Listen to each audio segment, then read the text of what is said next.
Merci, Votre Honneur. Dans l'esprit des locuteurs qui se sont prononcés avant moi et qui n'étaient pas des experts en AMM, mais qui étaient passionnés par la question, j'aimerais prendre quelques instants pour parler de mes pensées sur le projet de loi.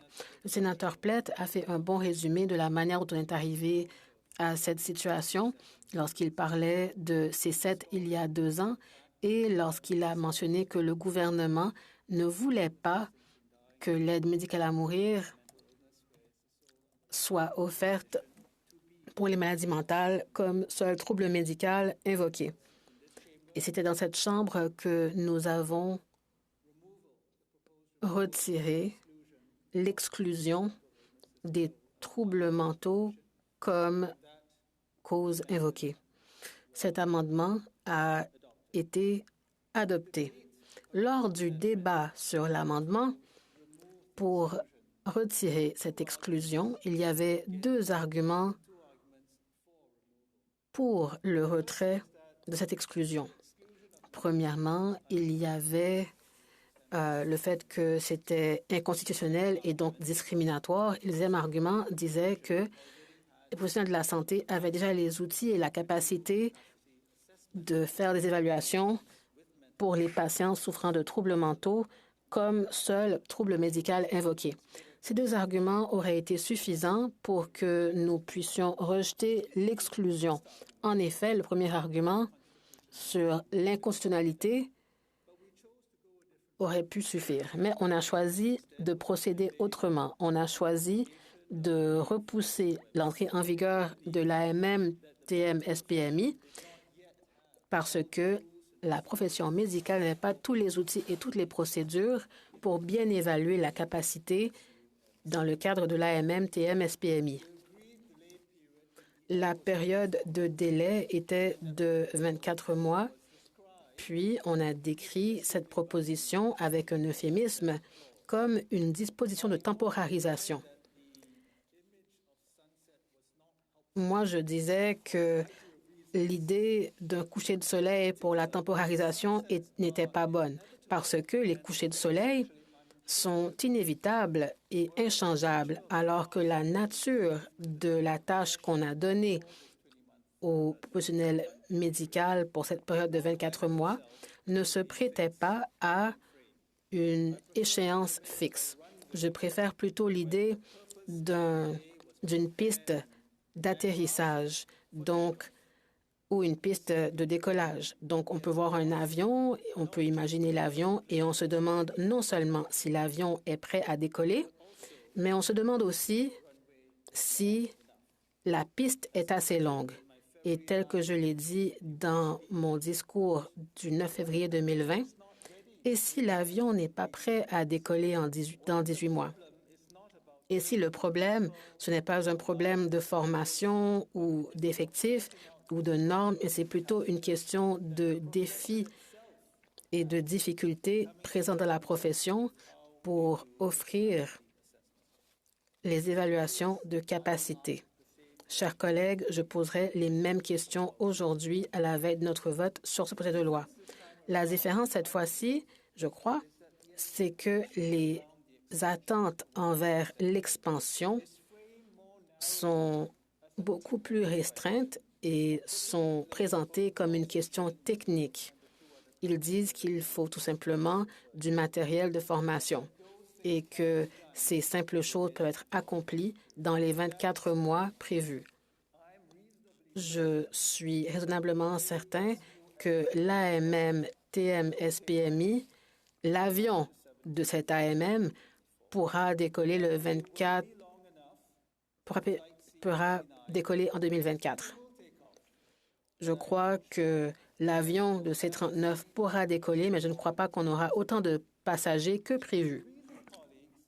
Chers collègues, la raison pour cela, c'est qu'on continue à avoir des désaccords très tranchés entre les médecins et les experts sur la question de l'irrémédiabilité. Les experts se sont rangés des 2 côtés de ce débat. Alors, si vous étiez d'accord avec l'échéance de 24 mois pour qu'on trouve une définition scientifique pour l'irrémédiabilité eh bien, vous serez déçus.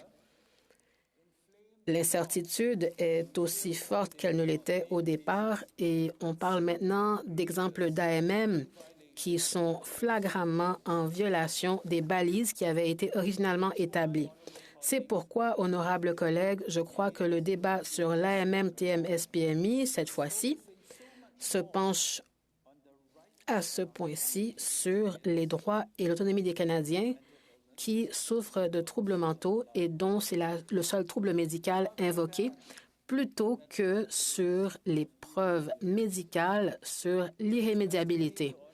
Dans son témoignage auprès des honorables sénateurs hier, le ministre Lametti a parlé d'autonomie à maintes reprises et il disait que c'était une raison principale de permettre l'accès à l'AMM dans les cas de troubles médicaux comme seul trouble mental comme seul trouble médical invoqué.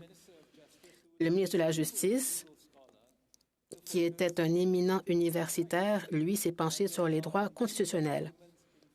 Et il y avait beaucoup d'arguments en faveur de l'AMM-TMS-PMI fondés sur les protections constitutionnelles pour ses patients. J'aimerais cependant faire écho au sénateur Plett et dire que ces arguments n'ont pas encore été étudiés par les tribunaux et le ministre l'a concédé lors de la période de questions hier. Ce qui est curieux, cependant, c'est que les militants pour l'AMM, qui ne sont pas des avocats, mais qui sont des médecins, sont eux aussi en train de fonder leurs décisions sur des arguments juridiques comme l'égalité et la non-discrimination, au lieu de se pencher sur les preuves médicales entourant l'irrémédiabilité, sur laquelle ils seraient des experts. Cela suggère, à mon avis, que nous empruntons une voie sur l'AMM en général, et je suis sûre que ce ne sera pas la seule fois que cela sera la seule fois, en tout cas.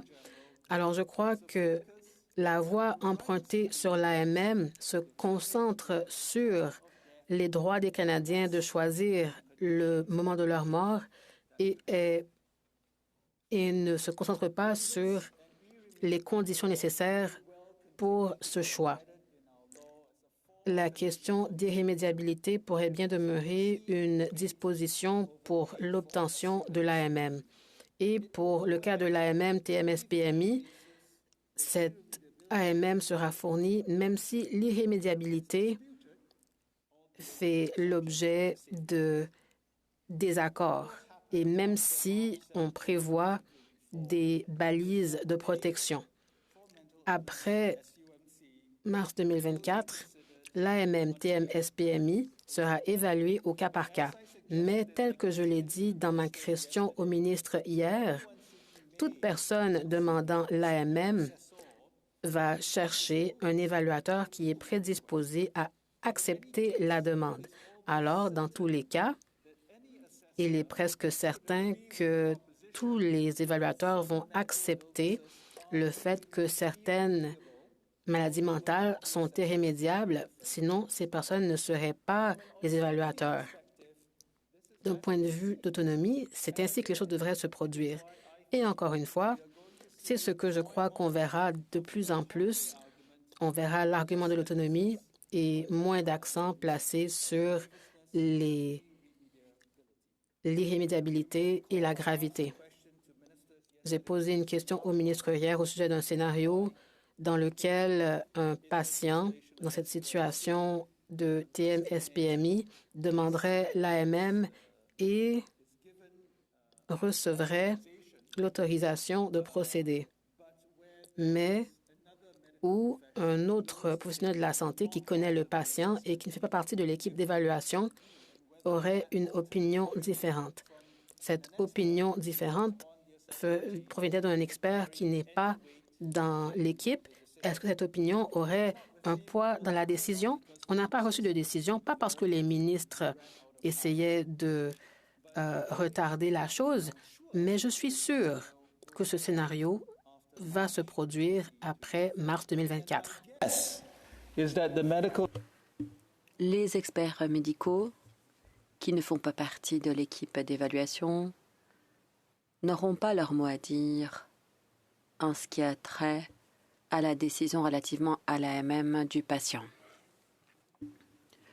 Donc, le biais sera en faveur de l'autonomie du patient plutôt que de l'information médicale. Le sénateur Kutcher nous a dit de faire attention aux arguments boule de neige. Je le rassure. Je ne répands pas la peur. Je suis d'accord avec lui qu'à court terme, le nombre de Canadiens qui vont demander et obtenir l'AMM continuera à être petit relativement parlant. Mais je vous envoie tout de même un signal. Il y a un virage qui se dessine relativement aux arguments qui sont soulevés pour justifier l'AMM. On parle maintenant où on est passé par l'argument de l'irrémédiabilité, de la gravité, mais maintenant on parle de plus en plus d'autonomie. Ça dépend de votre point de vue, mais en tout cas, l'accent qui est accordé à l'automobile comme principe principal, c'est sans doute une bonne chose. C'est vrai que c'est quelque chose qui a été dit à plusieurs reprises. Ce n'est pas nécessairement un argument boule de neige, mais il faut tout de même faire attention à ce virage qui se dessine clairement. Il faut qu'on décide si c'est vraiment dans cette voie qu'on veut s'engager. Je vous demanderai de songer longuement à cette question avant qu'on en débatte de nouveau. Merci.